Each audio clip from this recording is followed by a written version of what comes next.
I guess it's my turn to let me abuse you for a while more. What I want to talk about is, I guess if I put a title on it, I'd call it, Where Do We Go From Here? And I think that this is a good time and a natural time for libertarians to ask this question, right? We've had quite a crazy ride the last few years, and in this country, I think libertarian ideas are wider known, are more widely spread. I don't know how many people actually buy them or believe them, but certainly, you got somebody like Glenn Beck saying, hey, I'm a libertarian. I'm not quite like some of you libertarians, but I'm a libertarian too, and to actually have somebody like that say that is, it's meaningful. And we've been through some political processes, and some things have been done well on those, some things haven't really gone so well.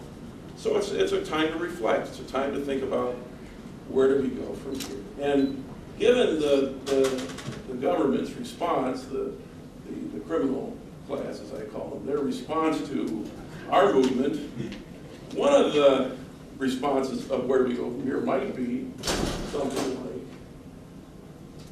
we'll pull it up here.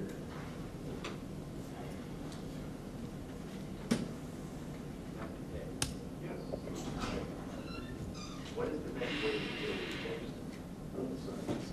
We rise peace and quiet amongst victory. There is a simple and preferred method. What is that, sir? Run away. Did you catch that? How do you respond to force? Simple method. Run away, right? And that is one potential response. And it may be the response that many people choose. We may not win this particular battle. Sorry to say.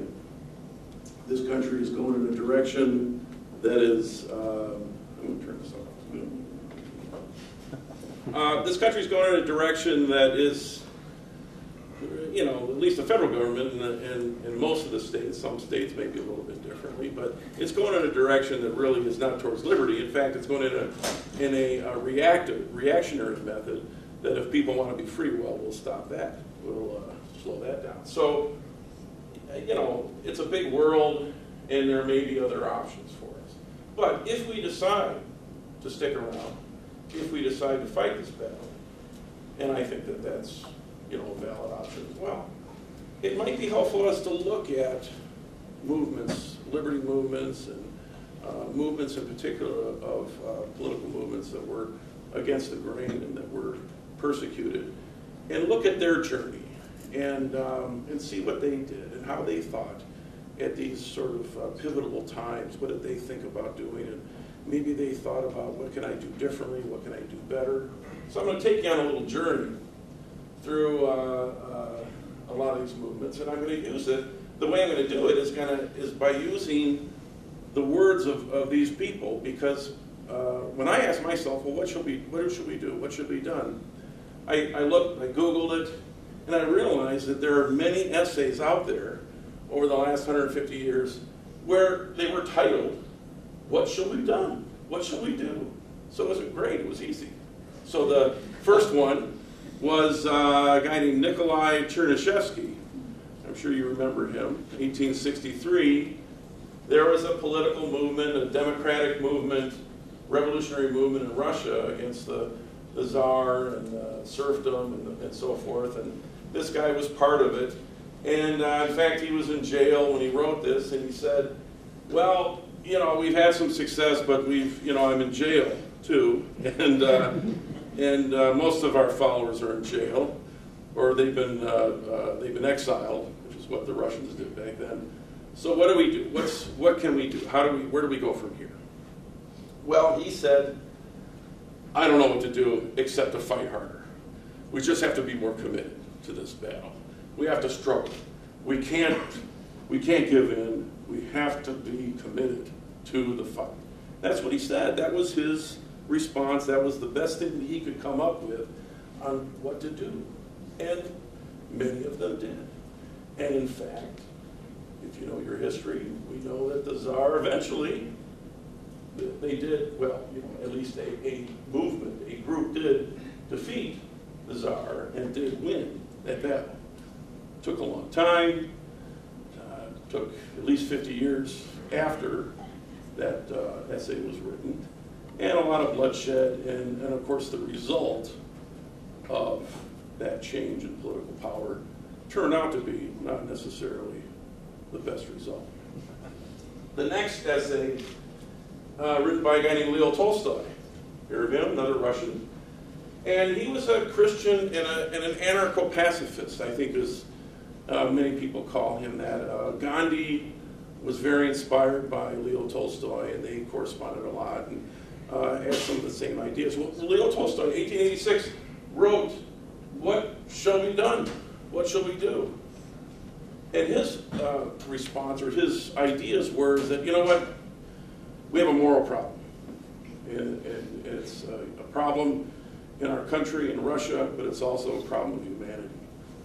And that is that we got to stop lying to ourselves and lying to others, and stop being evil people. If we want to get rid of evil, if we don't like evil in government, well, where does it start? Where does it come from? Like George Carlin said, right? He said, you know, if you have stupid, ignorant people, you're going to have stupid, ignorant politicians. And I suppose we could have stupid, ignorant, and evil people. You're going to have stupid, ignorant, and evil politicians. Garbage in and garbage out, right? Leo Tolstoy said pretty much the same thing. He said, you know what? We've got to be honest to ourselves and to our families and our friends and our neighbors. We need to take care of each other. We need to have honest dealings in business. We need to live our lives. If we believe in peace and in justice and in liberty, we need to live our lives that way. We can't just pretend, we can't just talk about it and then live any old way we want to, or you know, do the kind of things that he was complaining about, which was, you know, everybody was deceiving, lying to each other, so forth. So that was Tolstoy, and that was what he said, this is what we have to start with. We have to first be moral people if we want to have a moral political philosophy. And some of you may have known this, but Gandhi picked up on that, and of course his movement largely said the same kinds of things. That the Indian people, you want to be free from British, you want to be independent, well, you got to start acting like you're free people. You got to stop being slaves. You got to stop, you know, you have to resist, but live as people that can be free, can be, not enslave each other. In other words, don't follow what the British do.